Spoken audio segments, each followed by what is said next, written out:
नमस्कार दर्शक बंधु उड़नी उड़े आपण माने एक जबरदस्त सीन देखा पाइबे। हाँ दर्शक बंधु आज उर्वी को घर धोका मारे बाहर करदेवे जीवन। हाँ दर्शक बंधु तेबे समस्ते थिबा बेले जीवन कहउचंती पवन मु सियोर ए झियो ही से रूम रे थिला आउ ये ही मते मारिबा को चेष्टा करिथिला पवन ए झियो ही। तापर पवन कहउचंती अरे भाई भाउज तम दु जन को कौन हो गला तमे बिना प्रमाण रे दोष लदी दउछ यांको ऊपर। तापर मानसी नाटक करी बहुत जोरे रागी जाउछंती आ कहउचंती बंद करो ए तमे तमसा तमे दुई भाई मध्य झगड़ा हवा बंद कर ए बाहरी झील तमे दुई जन झगड़ा लगे ना कौन ए उर्वी तू ए घर बाहर जा मु कहूची बा बाहर जा।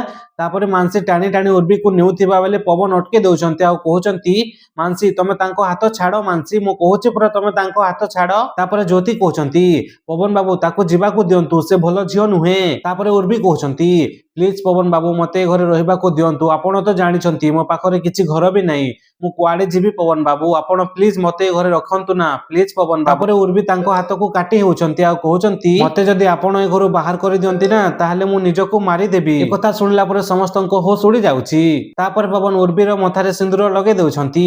तो दर्शक बंधु आपण मानको कोन लागुची पवन जहा कले भूल कले कि जदी हां ताहाले कमेंट माध्यम रे यस लिखंतु आ आपण माने चाहउचंती कि उर्वी ए घर बाहरी जो बोली कि जदी हां ताहाले कमेंट माध्यम रे यस लिखंतु।